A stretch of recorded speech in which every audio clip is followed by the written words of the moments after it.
જય માતાજી સૌને। આજે આપણે સાંભળીશું દશામાની વાર્તા। સૌથી પહેલાં આપણે જોઈએ આ વ્રતની પૂજા વિધિ અને ક્યારે આ વ્રત લેવાય છે। તો આ વ્રત અષાઢ વદ અમાસને દિવસે લેવાય છે। ક્યારેક એકમથી પણ ઘણા લોકો આ વ્રત શરૂ કરતા હોય છે। વ્રત કરનારે સવારે નાહી ધોઈ વાર્તા સાંભળવી અને 10 દિવસ સુધી નકોરડા ઉપવાસ કરવા અને જો ન થઈ શકે તો એકટાણું કરવું। માટીની સાંઢળી બનાવી તેનું પૂજન કરવું। 10મે દિવસે આ સાંઢળી જળમાં પધરાવી દેવી। 5 વર્ષ પૂરા થઈ આ વ્રતનું ઉજવણું કરવું। ઉજવણામાં ચાંદીની સાંઢળી ઘડાવી સુપાત્ર બ્રાહ્મણને દાનમાં આપવી। તો આ રીતે આ વ્રત કરવામાં આવે છે। મિત્રો, આવી સરસ મજાની વાર્તા કથા સાંભળવા માટે અમારી યુટ્યુબ ચેનલ ધાર્મિક વ્રત કથાઓને સબસ્ક્રાઈબ કરી લો, જેથી જ્યારે પણ અમે નવો વિડીયો અપલોડ કરીએ એટલે તરત જ તમને એનું નોટિફિકેશન મળી જાય। તો ચાલો આપણે સાંભળીએ આજે દશામાની વાર્તા। અષાઢ મહિનો આવ્યો, દિવાસાનો દિવસ આવ્યો। ગામની સ્ત્રીઓ ભેગી મળી દશામાનું વ્રત કરવા માટે નદીએ નહાવા ગઈ। નદીને કાંઠે રાજાનો રાજમહેલ હતો। ઝરૂખામાં બેઠેલી રાણીએ તે સ્ત્રીઓને જોઈ। રાણીએ પોતાની દાસીને બોલાવી કહ્યું, જા તો પેલી સ્ત્રીઓ ત્યાં ભેગી મળીને શું કરી રહી છે? દાસી તો તરત જ નદી કિનારે ગઈ ને બોલી, બહેનો, તમે બધા ભેગા મળીને શું કરી રહ્યા છો? તો એક સ્ત્રી બોલી, બહેન, અમે દશામાનું વ્રત કરીએ છીએ। તો દાસી બોલી, આ વ્રત કેવી રીતે થાય? પેલી સ્ત્રી બોલી, 10 સૂતરના તાંતણા લઈ 10 ગાંઠો વાળવી તથા એ ગાંઠોને કંકુના ચાંદલા કરવા। આ વ્રત કરવાથી શો લાભ થાય? આ વ્રત કરવાથી નિર્ધનને ધન મળે અને સંતાન સુખ મળે। દાસી તો બધું જાણી લઈ રાણી પાસે આવી અને દશામાના વ્રતની વાત કરી। રાણી બા તો આ સાંભળી પ્રભાવિત થઈ ગયા। તેમણે મનોમન નક્કી કરી લીધું કે પોતે દશામાનું વ્રત કરશે। રાત્રે સૂતી વખતે રાણીએ આ વાત રાજાને કરી। રાજાએ વ્રત કરવાની ચોખ્ખી ના પાડી દીધી અને ઉપરથી તેમને સંભળાવી દીધું કે તારે વળી શેની ખોટ છે? ધન દોલત સુખ સાહેબી રાજપાટ સંપત્તિ બધું તો છે, તો પછી વ્રત શા માટે કરવું છે? રાજાના આવા અહંકાર ભર્યા વચનો સાંભળી રાણી નારાજ થઈ ગયા। તે તો ખાધા પીધા વિના રીસાઈને સૂઈ ગયા। રાજાના અહંકાર ભર્યા વચનો સાંભળીને દશામાં કોપાયમાન થયા। તે આખા રાજ્યમાં ફરી વળ્યા। વહેલી સવારે આખા નગરમાં અંધાધૂંધી ફેલાઈ ગઈ। ભંડાર ખાલી થઈ ગયો, કોઠાર પણ ખાલી થઈ ગયો। રાજ્યની પ્રજા ચીથરે હાલ થઈ ગઈ। રાજા રાણી તો હાથી પગે ચાલી નીકળ્યા। ચાલતા ચાલતા તેઓ ગામને એક પાદરે આવ્યા। ત્યાં એક વાડીમાં ગયા। તેઓ થાક્યા પાક્યા ત્યાં આરામ કરવા બેઠા કે આખી વાડીના ફૂલો સુકાઈ ગયા। રાજા રાણી ત્યાંથી આગળ નીકળ્યા। સાથે બંને કુંવરો પણ હતા। ચારેય જણા ચાલતા ચાલતા રાણીની બહેનપણીને ઘરે આવ્યા। બંને રાજકુંવરોને ખૂબ જ ભૂખ લાગી હતી, એટલે રાણીએ બહેનપણી પાસે ખાવાનું માંગ્યું। એટલે એની બહેનપણીએ ખીજાઈને કહ્યું, જા જા રાંડ ભિખારણ, મારા રાજ્યમાં આવી બટકું રોટલો માંગતા લાજ ન આવી? આવા વેણ સાંભળી તેઓ ત્યાંથી આગળ વધ્યા। રસ્તામાં એક વાવ આવી। બંને કુંવરોને ખૂબ તરસ લાગેલી, એટલે તેઓ પાણી પીવા વાવમાં ગયા કે દશામાએ તેમને વાવમાં ખેંચી લીધા।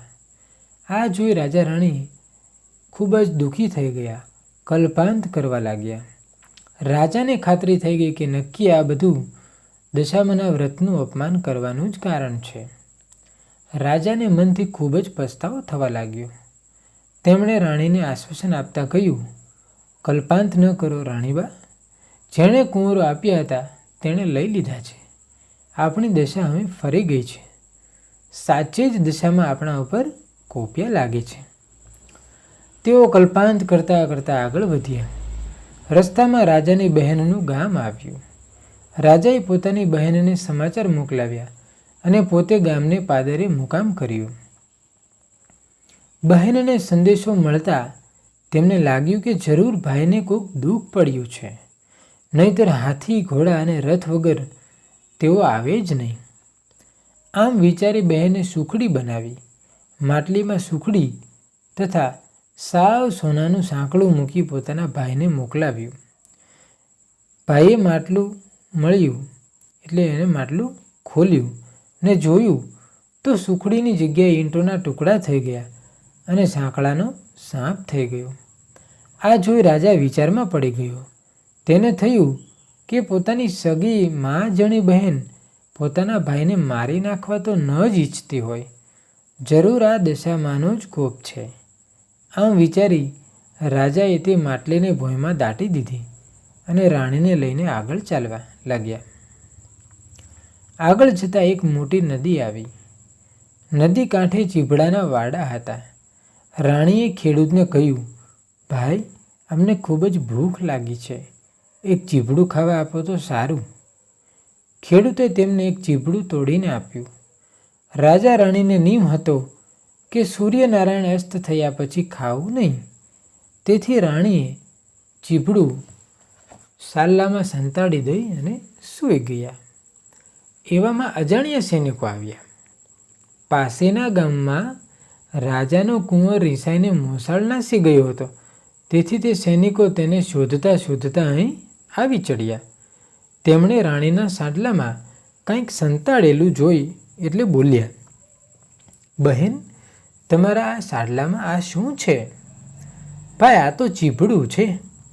સૈનિકોએ તેને બહાર કાઢી બતાવવા કહ્યું એટલે રાણીએ તો સાડલામાંથી ચીભડું બહાર કાઢ્યું. પણ દશામાના કોપે તે ચીભડું કુંવરનું માથું થઈ ગયું. આથી સિપાઈઓ ખૂબ જ ગુસ્સે થઈ ગયા અને બોલ્યા, તમે જ રાજાના કુંવરને મારી નાખ્યો છે. આમ બોલી તેમને દોરડાથી બાંધી પોતાના રાજા પાસે લઈ ગયા અને રાજાએ પણ ગુસ્સે થઈ વગર વિચારી તેમને કેદખાનામાં પૂરી દીધા. આમ રાજા રાણી જેલમાં દુઃખના દિવસો પસાર કરવા લાગ્યા. સમય જતાં વાર નથી લાગતી. એવામાં અષાઢ મહિનો આવ્યો અને દિવાસાનો દિવસ આવ્યો. રાણીને થયું કે રાજાએ દશામાનું અપમાન કર્યું છે, તેથી અમારી આવી દશા થઈ છે. એટલે રાણીએ કારાવાસમાં દશામાનું વ્રત કરવાનું શરૂ કર્યું. તેમણે 10 દિવસ સુધી નકોરડા ઉપવાસ કર્યા અને 10મી દિવસે માટીની સાંઢળી બનાવી, પૂજા કરી અને આર્ધ સ્વરે માની સ્તુતિ કરી. રાણીની ભક્તિ જોઈ દશામાં તેના ઉપર ખૂબ જ પ્રસન્ન થયા. આથી તેઓ નગરના રાજાના સ્વપ્નમાં આવી અને બોલ્યા, હે રાજન, ત્યાં રાજા રાણીને વગર વાંકે કારાવાસમાં પૂર્યા છે, તો તું એમને છોડી દે. તારો કુંવર સવારે ઘરે આવી જશે. સવાર થતાં જ રાજાએ ઉઠીને જોયું તો કુંવર ઘરે આવી ગયો હતો. આથી રાજાએ જાતે જ જઈ પહેલાં રાજા રાણીને કેદમાંથી મુક્ત કર્યા અને તેમની માફી માગી. પછી સારા વસ્ત્ર પહેરાવી તેમને માનપાન સાથે વિદાય કર્યા. હવે રાજા રાણીને લાગ્યું કે આપણી વળતી દશા થઈ લાગે છે, ચાલો આપણે હવે ઘરે જઈએ. તેઓ ચાલતા ચાલતા બહેનને ગામને પાદરે આવ્યા. રાજાએ ત્યાં જઈ પેલી માટલી ખોદીને કાઢી અને ઉઘાડીને જોયું તો તેમાં સરસ મજાની સુખડી અને સોનાનું સાંકળું હતું. રાજા તે સુખડી અને સાંકળું લઈ વાવ પાસે આવ્યા. ત્યાં દશામાં એમના બંને કુંવરને લઈને ઊભા હતા. રાજા રાણી આવ્યા એટલે તેમના કુંવર તેમને સોંપી દીધા. રાજાએ તેમને પૂછ્યું, તમને આ કુંવરો ક્યાંથી મળ્યા? તેના જવાબમાં દશામાં પોતાના અસલ સ્વરૂપમાં પ્રગટ થયા અને તેમને આશીર્વાદ આપતા કહ્યું કે હવે તમારી વળતી દશા થઈ છે, તો તમે વ્રતનો મહિમા સમજો અને રાજ્ય સંભાળી લો. રાજા રાણી દશામાના ચરણોમાં ઢળી પડ્યા અને તેમની માફી માગી. રાજા રાણી અને કુંવર ત્યાંથી ચાલી નીકળ્યા. જે બહેનપણીએ પહેલાં ઝાંકરો દીધો હતો તે અત્યારે ઓરડા બહાર ઊભી હતી. તેણે રાણીને ઓળખી અને ભેટી પડી અને બોલી, બહેન, બહુ દિવસે આવ્યા. આજે તો તમને નહીં જવા દઉં. રાણીએ કહ્યું, મારી દશા કઠણ હતી ત્યારે તમે કકડો રોટલોય આપ્યો નહીં, તેથી હવે અમે અહીંયા રોકાઈશું નહીં. આમ કહી તેઓ ત્યાંથી ચાલી નીકળ્યા. ત્યાંથી ચાલતા ચાલતા તેઓ ગામને પાદરે આવેલી વાડીમાં આવ્યા. સુકાયેલી વાડી તેમના આવતા લીલાછમ થઈ ગઈ. ગામમાં સમાચાર પહોંચ્યા કે રાજા રાણી દુઃખ વેઠીને પાછા આવે છે. ગામના લોકોએ વાજતે ગાજતે સામૈયું કરી તેમને તેડી લાવ્યા. તેમના રાજ્યમાં પહેલાં જેવું સુખ થઈ ગયું. રાજા રાણીએ 5 વર્ષ સુધી દશામાનું વ્રત કર્યું. વ્રત પૂરું કરી તેનું ઉજવણું પણ કર્યું. જય દશામાં. તમે જેવા રાજા રાણીને ફળ્યા તેવા સૌ વ્રત કરનારને ફળજો. જય દશામાં.